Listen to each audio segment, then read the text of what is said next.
Hi, I'm Bob Balch with the That's Jesus channel, and today we start digging. I had a video. This is Easter Sunday, 2026, and I had another video that came out today, kind of introducing this. In case you wanted to see where we're going, this video we're actually going to dig in. We're going to dig in today. We're getting to the foundation, the Greek language, because here's something most English-speaking Christians don't know: is that the word baptized is not a translation. It is a transliteration. The Greek translators didn't translate the Greek word into an English word that carries the same meaning. They just changed the letters into English letters and kept the sound. They brought the sound over, but left the meaning behind. So think about that. Most of the major words in your New Testament got translated. The Greek word for love got turned into the English word for love. The Greek word for faith got turned into faith. The Greek word for baptism, well, they just changed the spelling and moved on. They didn't give you the English word for baptism. They did the same thing with Christ and apostle and angel. All those are Greek words. They just transliterated those. But baptism is the one that hides the most meaning.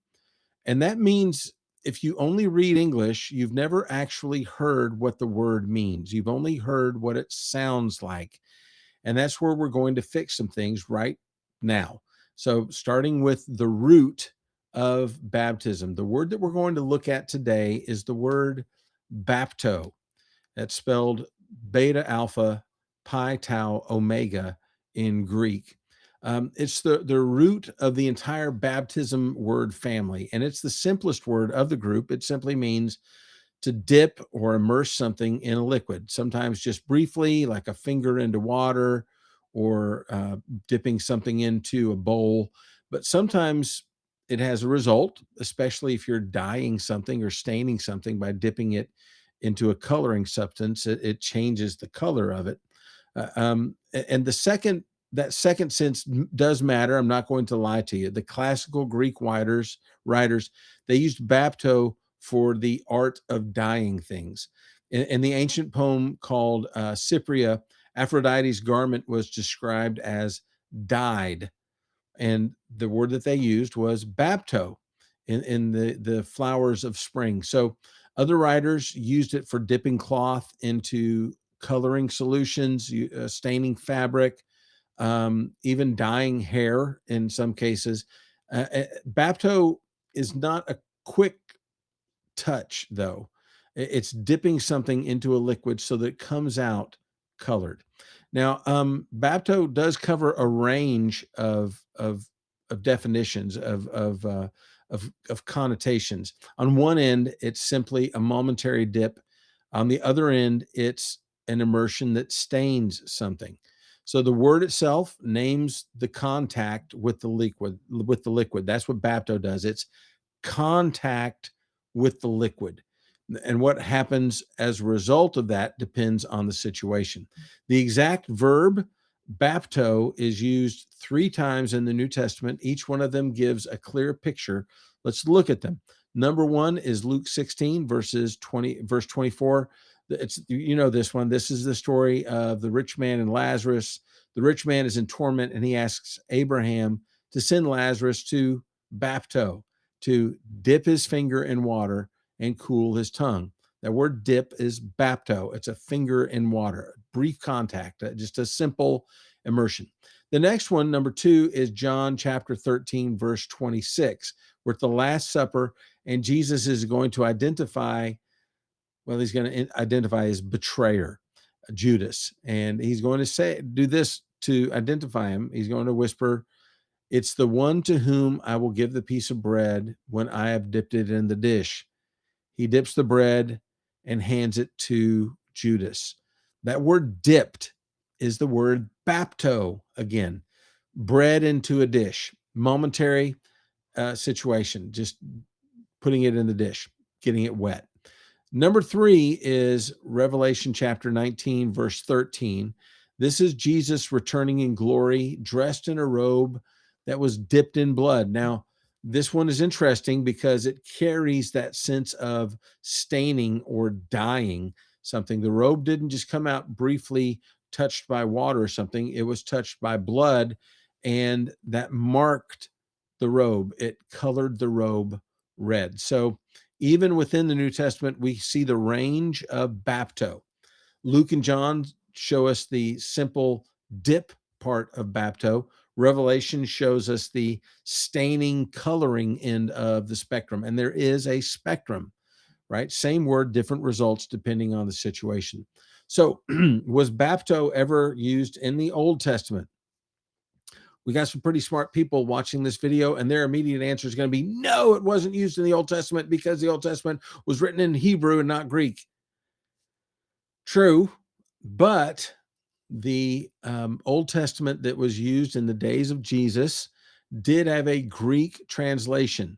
And so we call that translation the Septuagint. It was widely used among the apostles and people in the first century.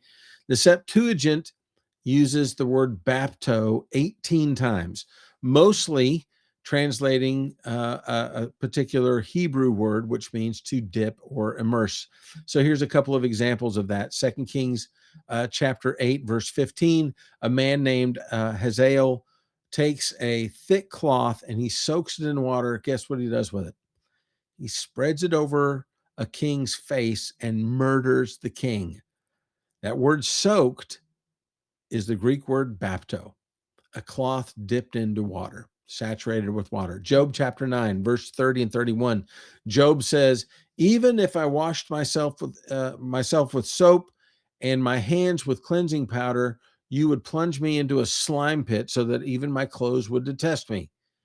That word plunge, plunging into the slime pit, plunge, that's the word baptō. Baptō, a person that is plunged into filth. So across all of this evidence, New Testament, Septuagint, Classical Greek, baptō conveys the act of putting something into a liquid. Sometimes it's a quick dip. Sometimes it's a thorough immersion. Sometimes it stains or colors the object that is being dipped. The word names the contact with the liquid. That's what baptō is. It's the contact itself. What happens next depends on the context. So why does this matter? Well, it matters because baptō is the root of baptism. It gives us the base meaning, immersion into something. But baptō is not the word that the New Testament uses for baptism. The New Testament uses a different word for that, a word that is built on baptō, but it has a little bit of a different weight to it. And that word is baptizo. Here's the difference, the simplest way to understand the difference between those. Baptō dips something and then pulls it out. Baptizo puts something in, leaves it there long enough to make it something different. So that's the tendency. It's not a rigid rule regarding baptizo. We're going to look at the evidence honestly and show you when it doesn't mean that. But for now, just remember this. Baptō is the root. It means to dip or immerse something into liquid, sometimes briefly, sometimes long enough to dye it or to stain it. And hold on to that because everything builds from there. Father, we're just thanking you for the gift of language. Thank you that the words that you chose in Scripture do carry a meaning, and that meaning is something that can speak to us today if we're willing to listen. Help us to be students who dig and students who don't settle for just the surface, who follow your word wherever it leads us, Lord. Help us to be that kind of student. In Jesus' name, amen. All right. Well, next time we're looking at baptizo and why it was chosen for this act that is causing so much controversy over the last 2,000 years. So we're going to end with the same question every time. Are you trusting something to save you, or are you trusting the Savior? I'm Bob Balch with the That's Jesus channel. Have a great day and be blessed.